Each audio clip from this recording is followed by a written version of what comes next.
like we were still asking him questions. Tell me about the midnight sleigh rides. Have you read anything about Ludwig's midnight sleigh rides? Oh, would that have been something? To be out at night and suddenly see him sweep by with his entourage? They say the night agitated Ludwig, and that being outdoors and the rushing feeling of the sleigh calmed him down. Sometimes even the sleigh wasn't enough. He would stop in some remote woods, order his servants to stay put, and go wandering off by himself for hours. It Werewolf! drove the servants crazy. Werewolf! Tell me about Bismarck. Oh, Bismarck. He was the Prussian Kaiser's chancellor. Not a nice man. Bismarck had a reputation for learning people's weaknesses and manipulating them. You are a werewolf. It's a matter of record that he had spies on Ludwig's staff.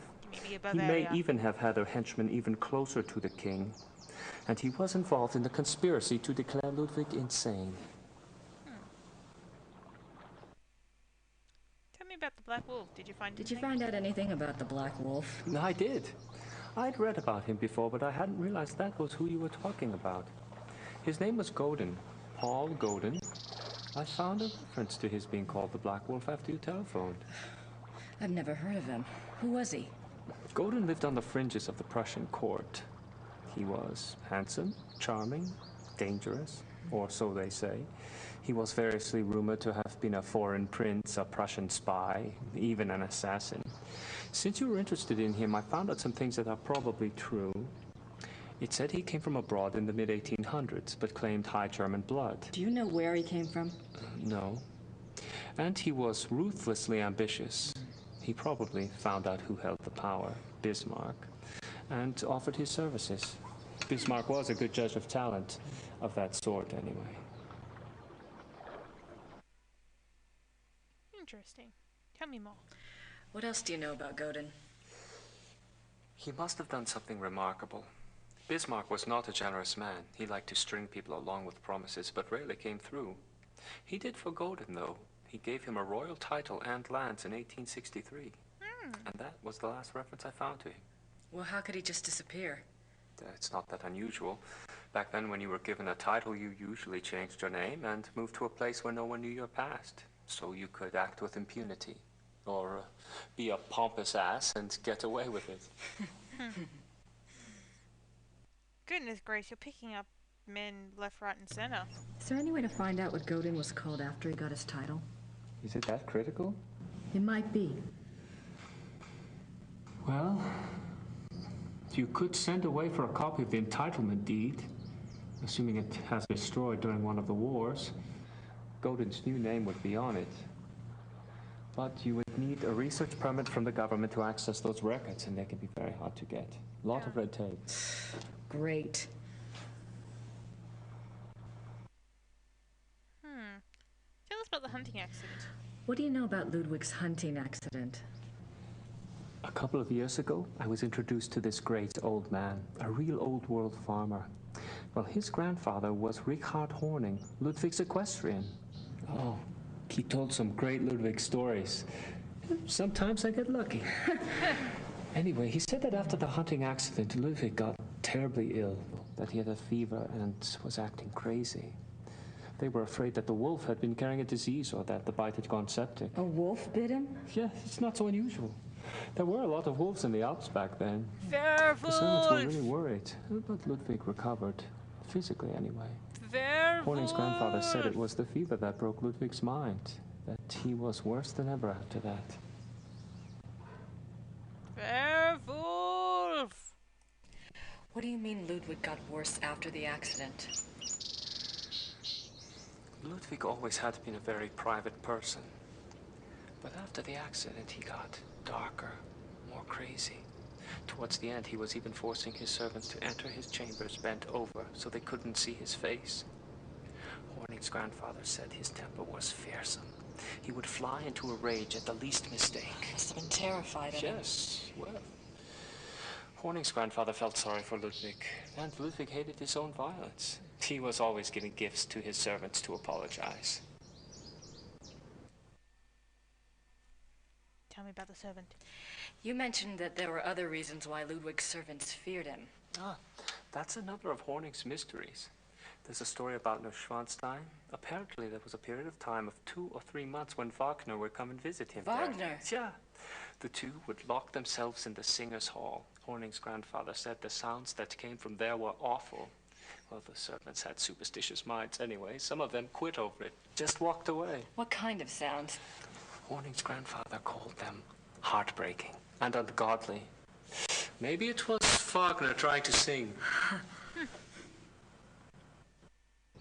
Well, I guess that's all for now. Thanks for your help. It's my pleasure. And if you ever want to talk again, just give me a call. I'll meet you down there. I will. Thanks. Servus. Bye. Thanks, dude. But we need to do something first. Look at this. Look at that. I wonder what it felt like under there. Who knows? And who knows what sound that was? That was weird. I wonder what... Yes, you wondered what it felt like. Zoom! Motherfuckers. Alright. To the wonderful sleeping beautifully castle. Sleeping beautifully. Neuschwanstein. Isn't this castle just perfect? I don't think the guards want to be bothered while on duty. Oh, sorry, dude. Oh, look, we got a tour Our tag. tour begins in the entry hall. Ludwig II lived from 1845 to 1886. He assumed the Bavarian throne at the age of 18 when his father died. Ludwig's passion was building castles. He built 3 during his lifetime: Linderhof, Herrenchiemsee, and Neuschwanstein. Where we are. Plans for a 4th castle, Falkenstein, were underway when he died.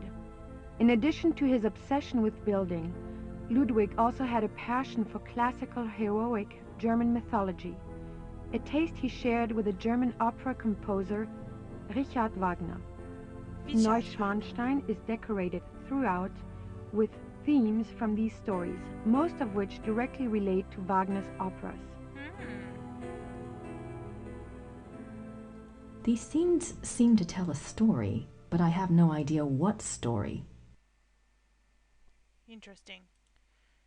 I like these walls. These scenes... Yeah. Little door. I wonder where that door leads. Who knows? Let's go through here. You are now standing in the king's bedroom. The theme of the bedroom is Tristan and Isolde, Oh. a tragic love story retold in Wagner's opera. The opera was given its first performance in Munich in 1865, and a 20-year-old Ludwig attended. This is probably the most elaborate and expensive bedroom ever created. It took 14 woodcarvers 4.5 years to create this room. It was this kind of extravagance that bankrupted the king. In the years before his death, he found it increasingly difficult to find money from any source. Interesting. This guy's gonna walk. Bye!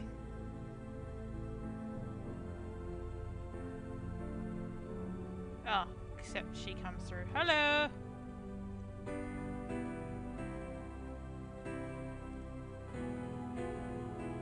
Did they have running water in 1886? No. Did they have... No. Maybe Ludwig thought all this luxury would help him sleep. It is quite beautiful. That's a bedspread I would want. The richly carved bed, with its canopy, resembles a Gothic building and its turrets. The bed's draperies were handmade by dozens of Bavarian seamstresses. Very nice indeed, Ludwig. Very nice indeed. Scenes from the opera Tristan and Isolde. And I like that dress, and I like this dress, and no, I don't think that one suits me. What did you think of it, actually? No, you didn't think anything of it. Scenes from the opera. Okay, I get it. Tristan and Isolde.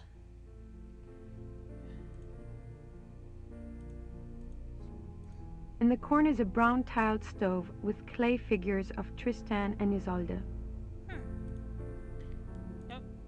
No, go back. Woman. Behave yourself. Yes, I think that's it. wonder where that... Ah. The closed door leads to the tower, which is not part of the tour. The king was making his way to this very door when he was arrested in 1886. Oh yeah, we forgot about that. And we're out of time. Bye.